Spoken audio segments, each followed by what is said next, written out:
Recording. Now, hi, we're talking today about images. We'll be playing with Canva in a little while, and we're here with Barb, who is our talkaholic, and she's used some images stuff, and Stacy, who's a graphic person who uses Photoshop, but Canva is one of those things that's kind of easy to play with, so we're going to talk about it. I'm going to be doing some screen shares in a minute, as soon as I press all the buttons. This right here is just the timeline photos from my business page. And if you look at them, you can see I've got a lot of purple and blue things. Anything that doesn't have other people in it is pretty much something I've used Canva to make. There's my Quincy, love her. And the coffee cup that I'm using right now, who knew? I love my coffee cups. Let's see, does this now move us over to YouTube, my YouTube channel? Yes. Okay, and we're seeing that some of my YouTube videos have a image on them. I'm trying to get more consistent with that, both for other people and for myself. And Stacy, this is what I was talking earlier. See, a lot of these videos are unlisted. Other people can't get access to them, just people who I give.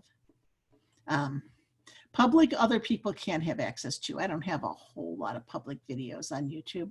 Most of them are consultations where I don't share that information out of the rest of the universe. And, we're gonna go to Canva. We're gonna see kind of a little bit of a mess. If I go into my home Canva screen, and click on all my designs, you will see that my filing system is not very well organized.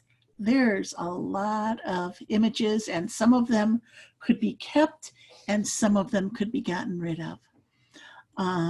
And here, this is where we're gonna learn something useful though. If I go into Canva, I'm just going to go straight home, and I'm going to say I want to create a Facebook post. It says 940 by 788 for a Facebook post. This may or may not be true. Canva and their sizing are not necessarily consistent with what's going on any platform at any given time. So for anybody who's on this, I will be sending you two different, in theory, evergreen links for sizings of posts. One of them is from Sprout Social, and the other one is from Social Sizes. So I'll be sending those to you guys so that you can look at them. And just those in theory are evergreen. One of them actually, the Sprout Social one, was last updated August 5th, which is pretty timely in the social media world. A lot of things aren't updated for 6 or 8 months. Things can change drastically. One of the reasons that I like the $10 for the Pro Kit is you get a brand kit for your LinkedIn. You could upload your logos, you can upload certain colors, and you could upload your headings and such. I like that because I don't have to keep looking it up. My brain, I'm sure Stacy's brain can probably keep in things like, what the name of the font is. My brain doesn't hold that information as much. I have to change this logo because it's the old one. We're not always up to date. The other thing I really like about the Canva, the Pro version of Canva, is I can take an image. And this is sized right now for LinkedIn. This is a 4x1. And I'm not going to do anything with this. I can tell it to resize to this is not going to work well, 96 by 96, which is not a good thing for it. But from here, I can move things around and try to get things so that at least 4:1 is never going to go into square, but at least I'll have all the information there to play with. You only get that resizing if you have the Pro version. It's $10 a month, and it could be worth it or not, depending on how many images you're doing. I do some images for other people and I do a lot of images for myself.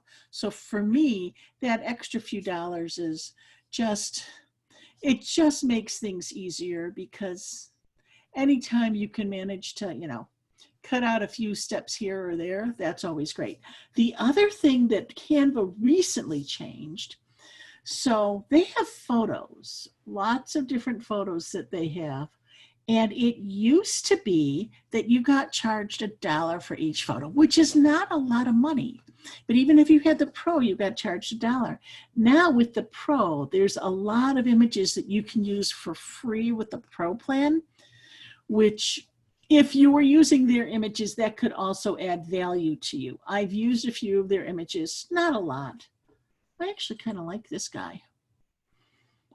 So I have to go through those now that they're free. I did buy the image that I use as my background on LinkedIn. I bought that from Canva back when they were selling it. I decided I wanted a Chicago skyline. It was $1.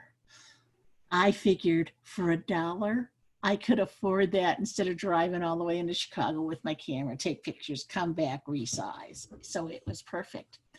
That's about it for Canva right now. What I am going to do now is I'm going to stop the recording and let the people that are in the room ask any questions, and you guys will be getting those links later on. So bye everybody on the recording.